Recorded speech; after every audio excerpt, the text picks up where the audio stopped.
Chers compatriotes, je trouve difficilement les mots pour décrire les souffrances indicibles qu'endure le peuple burundais depuis 3 ans. Et chaque jour apporte son nouveau lot de malheur. Hier, c'était Boutezi et Teza. Aujourd'hui, c'est plus de 304 personnes du camp de déplacés de Bugendana en province Gitega qui viennent d'être sauvagement massacrés par les terroristes génocidaires. Parmi les victimes, on compte des enfants orphelins, des femmes et des vieillards escapés du génocide d'octobre 1993. Quelle horreur! De quoi sont coupables ces malheureux, déjà terrassés par la maladie, le froid, la faim et le désespoir, qui croupissent dans ce que l'on appelle pudiquement les centres de déplacés. Pourquoi tuer des bébés, des vieillards, enfants et autres personnes déjà mutilées et psychologiquement affectées par les horreurs qu'ils ont vécues en octobre 1993? Mes chers compatriotes, nous avons toujours dit, ces sanguinaires ne cherchent du bien pour personne. Ils ne luttent pas pour le pouvoir ou pour une autre quelconque raison politique. Ils veulent exterminer une partie de la population et mettre le pays à feu et à sang. C'est le serment qu'ils ont prêté lorsqu'ils ont embrassé l'idéologie du génocide qui sous-tend toutes leurs actions diaboliques. Détrompez-vous donc, ce sont des intégristes génocidaires qu'il faut combattre, qu'il faut débusquer et auxquels il faut refuser toute collaboration ou toute assistance.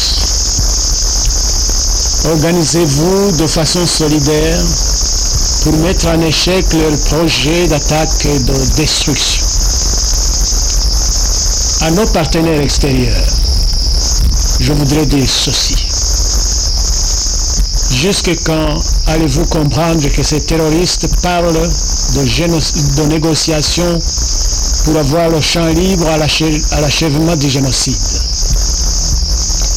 Ne voyez-vous pas que ces tueurs et leurs commanditaires massacrent les rescapés dans le but de faire disparaître les témoins du génocide, à l'instar de leurs compères génocidaires rwandais?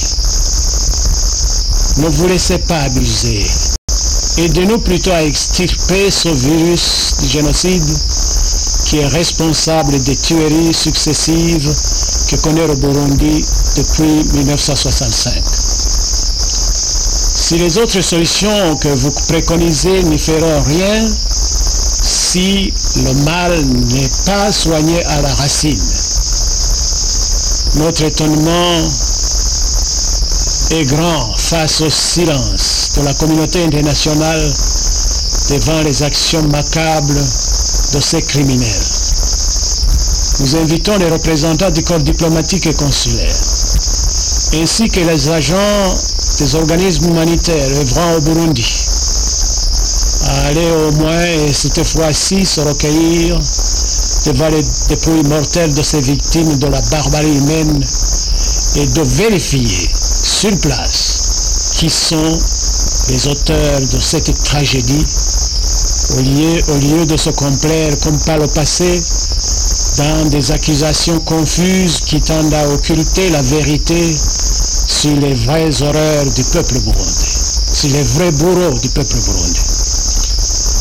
Chers compatriotes, recevez les condoléances les plus attristées du gouvernement et de moi-même. Je les adresse particulièrement aux parents des victimes, s'il en reste encore, aux rescapés de Bugendana et de tous les camps de déplacés à travers tout le pays, aux habitants de la commune Bugendana et à toute la province de Gitega. Ne perdez pas l'espoir et surtout restez solidaires et unis. Ne cédez pas à la colère et à l'instinct de vengeance, car c'est le piège que l'ennemi vous tend. La meilleure façon de le vaincre et de l'empêcher de ruiner notre force de résistance, c'est de lui opposer la sérénité, la lucidité et la détermination.